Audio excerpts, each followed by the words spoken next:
Hello friends, welcome back to my channel. Welcome back to Earth Mom Dehradun. मैं हूं ज्योति, स्वागत करती हूं आप सभी का अपने चैनल में। अगर आप चैनल में न्यू है तो मेक श्योर चैनल को ज़रूर सब्सक्राइब करें। साथ ही साथ नीचे एक बेल आइकन है, उसको ज़रूर हिट कर दें ताकि मैं जब भी कोई न्यू वीडियो अपलोड करूँ आप सभी को उसका नोटिफिकेशन मिल जाए। वेल, आप सबकी जानकारी के लिए बता देती हूँ कि मैं रिएक्शन एंड रिव्यूज़ वीडियोज़ बनाती हूँ आपके favourite bloggers, trending topics, controversies, Bollywood and celebrity से रिलेटेड। तो अगर आपका भी कोई फेवरेट यूट्यूबर है या फेवरेट सेलिब्रिटी है जिसके ऊपर आप कोई रिएक्शन या रिव्यूज़ चाहते हैं तो प्लीज़ डू कमेंट ताकि मैं अपनी नेक्स्ट वीडियो में उस चीज़ को कवर कर पाऊँ। वेल, बहुत से लोग ये सोच रहे हैं कि बसंती को बहुत सारे हेट कमेंट्स मिल रहे हैं, नेगेटिव कमेंट्स मिल रहे हैं, और बहुत सारे लोग ये सोच रहे हैं कि अनीता जी को बहुत सारी नेगेटिविटी और हेट कमेंट्स मिल रहे हैं। बट अगर देखा जाए तो दोनों को बराबर ही हेट और नेगेटिविटी का सामना करना पड़ रहा है, और हमें देखना ये ज़रूरी होता है कि इस समय कौन इस नेगेटिविटी को झेलने के लायक है और कौन नहीं है। तो अगर देखा जाए तो अनीता जी इस नेगेटिविटी को आराम से झेल भी रही हैं और आराम से अपना माइंड डाइवर्ट करके भी बैठी हुई हैं, क्योंकि फ़िलहाल उनके साथ उनके ससुराल पक्ष के सभी लोग हैं जो उनका मूड चिल आउट करने में उनकी हेल्प कर रहे हैं। ससुराल का कोई हो भी या नहीं भी हो, लेकिन उनकी खुद की फैमिली भरपूर है जो उन्हें इस नेगेटिविटी से डील करने के लिए बहुत अच्छे से संभाल लेती है। बट अगर वहीं पर हम बसंती जी की बात करें तो आप लोगों को लगता है कि वो इस समय इतनी नेगेटिविटी झेलने के लायक भी हैं। उनके खुद के छोटे बच्चे हैं जिन्हें शायद खुद भी अभी दीन दुनिया या समाज का इतना पता ना हो, इतना ज्ञान ना हो, तो वो अपनी माँ को किस तरीके से संभालेंगे। तो वहाँ पे इस समय थोड़ा उन लोगों को सोचना चाहिए जो बसंती जी के लिए इस तरीके से जहर उगल रहे हैं, कमेंट सेक्शन में इस तरीके से गंदगी बोल रहे हैं। आई थिंक उन लोगों को ये चीज़ सोच लेनी चाहिए कि आप लोग लिखने से पहले ज़रूर ये सोच लिया करो कि सामने वाला बंदा इस मेंटल कंडीशन में है कि वो आपकी बातों को ले पाए या नहीं ले पाए। एक कमेंट आप सबके सामने ज़रूर दिखाना चाहूँगी। माँ बेटी ने कुछ तो घपला किया है, एफआईआर हो तो साफ होगा कि आखिर मारा किसने है दीपक को। मौत हादसे से तो नहीं हुई है, या तो इनका व्लॉग बनाता है वो आदमी भी मिला है इनके साथ। कोई आरटीआई करे तो दूध का दूध और पानी का पानी साफ हो जाएगा। बाबूजी को तो कोई मतलब नहीं परिवार की एकता से।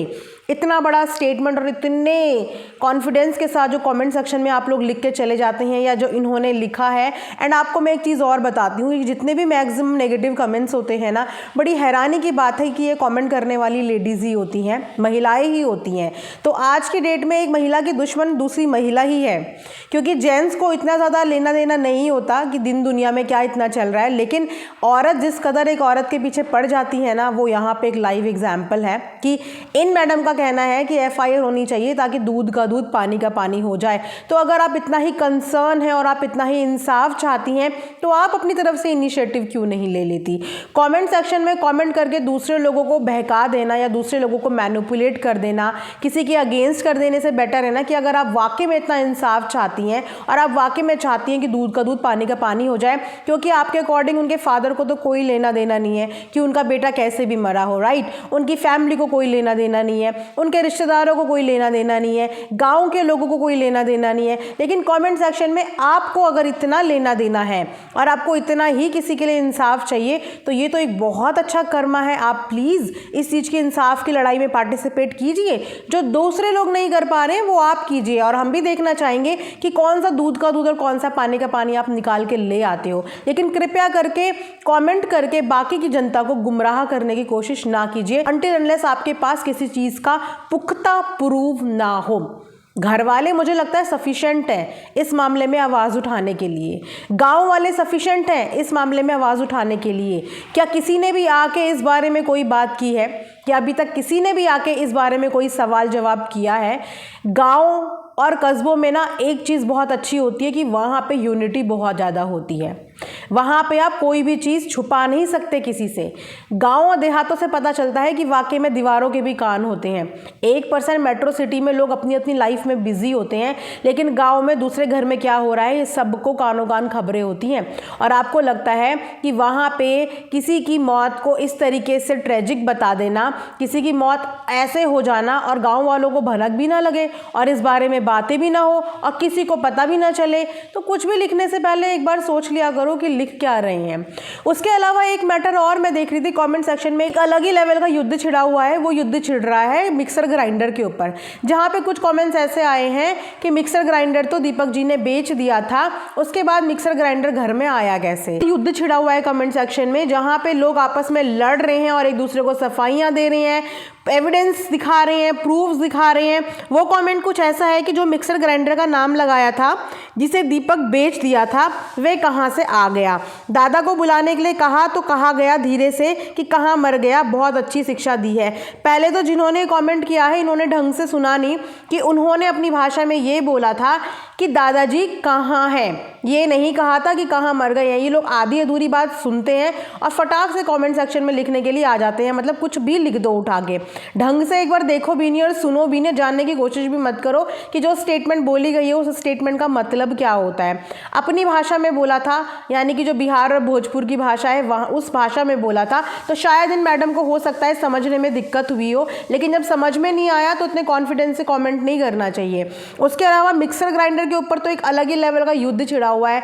किसी का कहना है कि मिक्सर ग्राइंडर तो बेच दिया था, तो ये मिक्सर ग्राइंडर आया कहाँ से। कुछ लोगों का कहना यह है कि मिक्सर ग्राइंडर नहीं बेचा गया था, मिक्सर ग्राइंडर बसंती जी छुपा के गई थी, इसीलिए वो बच गया था। जब वो अपनी ननद के घर जा रही थी तो मिक्सर ग्राइंडर को बेड के नीचे छुपा के गई थी, इस वजह से वो बच गया था। आधे लोग कुछ कह रहे हैं, आधे लोग कुछ कह रहे हैं, कौन सच कह रहा है कौन झूठ कह रहा है। बस मुझे इतना बता दो कि मिक्सर ग्राइंडर का आप लोगों को अब क्या करना है। आपको अपने घर की कौन सी दाल चावल सब्जी क्या पीसनी है। जो इंसान इस दुनिया से चला गया उससे रिलेटेड चीज़ों को कुरेद कुरेद के सामने लेके आने का क्या मतलब है।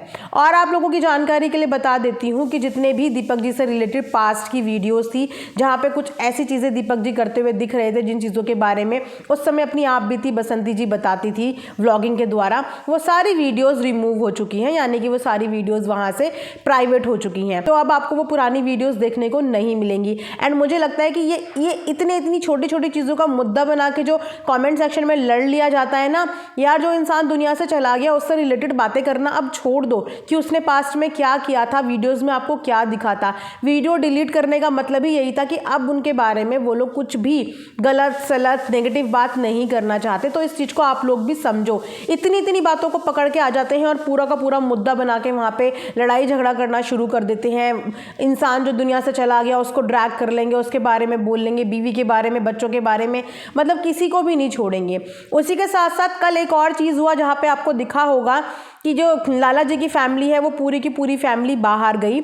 हालांकि बाहर जाने से पहले ही डिक्लेरेशन के तौर पर उनके बेटे ने वीडियो के शुरू में ही बोल दिया था कि हम लोगों को बाहर घूमने जाना है, अगर हम लोग आज नहीं गए तो पूरे साल भर हम लोग नहीं जा पाएंगे। क्योंकि उस दौरान आपने देखा होगा कि बसंती जी भी अपने मायके गई थी और गोल्डी जो है अपनी मम्मी के साथ आई थिंक मायके ही गई हुई थी, क्योंकि फिर कैमरा कौन पकड़ेगा।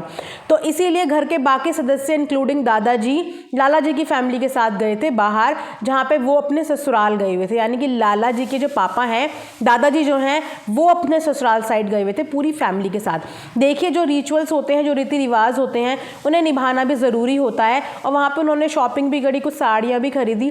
कल मेरे कमेंट सेक्शन में एक मैम का कमेंट आया था जहाँ पे वो ये पूछना चाह रही थी कि मैं कंफ्यूज हूँ कि इन सब ने जो है 16वीं के बाद ये नए नए कपड़े, नई नई साड़ियाँ क्यों पहनी हुई है। तो आई थिंक इनके यहाँ ये रिवाज है कि 16वीं के टाइम पे आपको नए कपड़े पहनने पड़ते हैं, इसीलिए सबके सब ने शायद वहाँ पे नए कपड़े खरीदे हैं। प्लीज़ करेक्ट मी अगर मैं कुछ गलत बता रही हूँ या रॉन्ग है, तो आप लोग मुझे कमेंट सेक्शन में करेक्ट ज़रूर करिएगा। उसके अलावा देखिए किसी रिचुअल को फॉलो करना बहुत अच्छी बात होती है, क्योंकि हमारे बड़े बुजुर्गों से हमें मिली हैं ये चीज़ें, तो हमें उन चीज़ों को फॉलो करना चाहिए और अपने आने वाली पीढ़ी को भी वो चीज़ें सिखानी चाहिए। लेकिन फॉलो करने के साथ साथ जो माहौल कल के व्लॉग का था ना, वो माहौल किसी को भी डिस्टर्ब कर देगा, क्योंकि एक मातम का माहौल है, किसी की शादी ब्याह खुशी सेलिब्रेशन का माहौल नहीं है।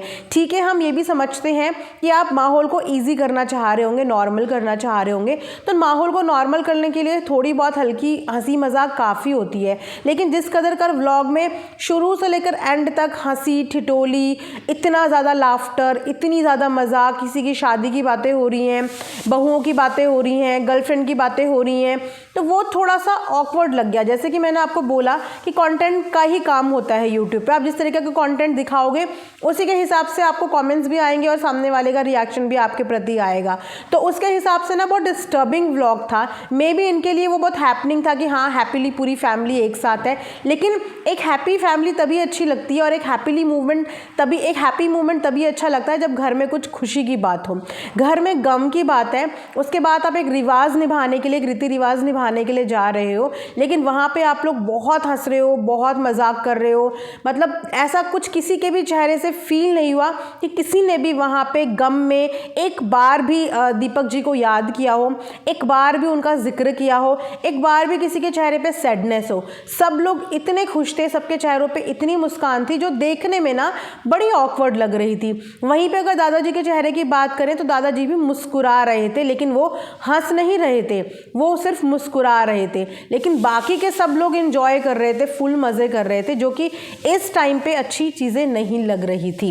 आई एम श्योर कि आप लोगों को भी ये चीज़ें बुरी लग रही होंगी। एंड अगर आप लोग फ़ैन हैं तो देखिए, फैंस को तो अपने क्रिएटर की हर चीज़ अच्छी लगती है क्योंकि वो फैंस होते हैं। तो आप लोगों के इमोशंस और सेंटिमेंट्स पे मैं पॉइंट आउट नहीं करूँगी, but as a neutral audience अगर मैं बात करूँ, क्योंकि आप जानते ही हो कि मैं न्यूट्रल रिव्यूज़ देने की बात करती हूँ, चाहे मैं कभी अनीता जी के लिए बोलूँ, चाहे मैं कभी बसंती जी के लिए बोलूँ, बट मैं न्यूट्रल रिव्यूज़ देने की बात करती हूँ एज़ पर द व्लॉग। जैसे कि मैंने बोला कि पास की बहुत सारी चीज़ों के बारे में मैं अवेयर नहीं हूँ, but current vlogs and current situation के आधार पर मैं जो रिएक्शन देती हूँ वो मैं आप लोगों को बताने की कोशिश करती हूँ।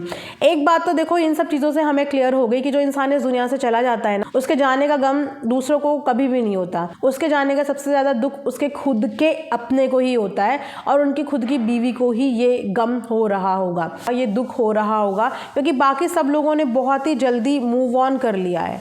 बाकी लोग अपनी लाइफ में फिर से रंग मंग गए हैं और बहुत जल्दी अलग अलग चीज़ें भी करने लग जाएंगे, लेकिन वहीं पे उतनी ही डिफ़िकल्ट लाइफ हो जाएगी अब बसंती जी की। तो देखते हैं आगे आने वाली लाइफ में, आगे आने वाले टाइम में बसंती जी किस तरीके से अपने आप को प्रिपेयर करती है, कैसे इन सब चीज़ों से डील करती है, कैसे क्या चीज़ें करती है। आप सब लोगों को भरपूर सपोर्ट करना है, पॉजिटिविटी देनी है, चाहे कोई भी हो। मैं वहाँ पे भी देख रही थी कि बहुत गंदे बिलो द बेल्ट जाके कमेंट्स कर रहे थे, जिसके मैं सपोर्ट में नहीं होती हूँ। देखो, मेरा बोलने का मतलब ये है कि आप लोग बिल्कुल अपनी राय दे सकते हो, अपनी प्रतिक्रिया दे सकते हो, बट इतना बिलो द बेल्ट जाके मत बोलो, किसी को मरने मारने की इस तरीके से बद्दुआ मत दो। बाकी जो आपके दिल में आता है आप बता सकते हैं, आप ऑडियंस हैं, आपका हक बनता है बताना। लेकिन जिस तरीके का कंटेंट इस समय आ रहा है वो कंटेंट बिल्कुल भी अप्रिशिएट करने के लायक नहीं है। अगर वो कंटेंट बहुत नॉर्मल अंदाज में बना होता, नॉर्मल जाते, नॉर्मल बातचीत होती, तो शायद उस कंटेंट को अप्रिशिएट भी किया जाता। लेकिन वो कंटेंट इतना हंसी मजाक का था, ऐसा लग रहा था कि बहुत सालों के बाद कोई ट्रिप पे या टूर पे निकल गया है और बहुत अच्छा मूवमेंट एंजॉय कर रहा है। लेकिन इस समय मूवमेंट अच्छा नहीं है। कमेंट सेक्शन में आप देख सकते हो कि लोग किस कदर परेशान हैं। आप लोगों से कोई रिश्ता ना होने के बाद भी आधी से ज़्यादा जनता इस समय दुखी है, रोज़ हाथ जोड़ के प्रार्थना करती है, रोज़ रोने वाले इमोजीज आते हैं, अपने अपने एंड पे इतने सारे लोग अपना टाइम निकाल के कमेंट कर रहे हैं। तो जो आप लोगों से इतने मीलों दूर बैठे हुई जनता है उनको इस समय बुरा लग रहा है। तो आप तो घर के बिल्कुल अपने हो, आप लोगों को चेहरे पे इस तरीके की हंसी ऑडियंस को पसंद नहीं आ रही है। तो बस इसी के साथ ये रिएक्शन एंड करती हूँ। आई होप आप लोगों को पसंद आएगा। प्लीज़ कमेंट सेक्शन में अपनी राय ज़रूर बताइएगा। मिलेंगे नेक्स्ट वीडियो में, तब तक प्लीज़ अपना ध्यान रखिए। Thanks for watching earth Mom Dehradun.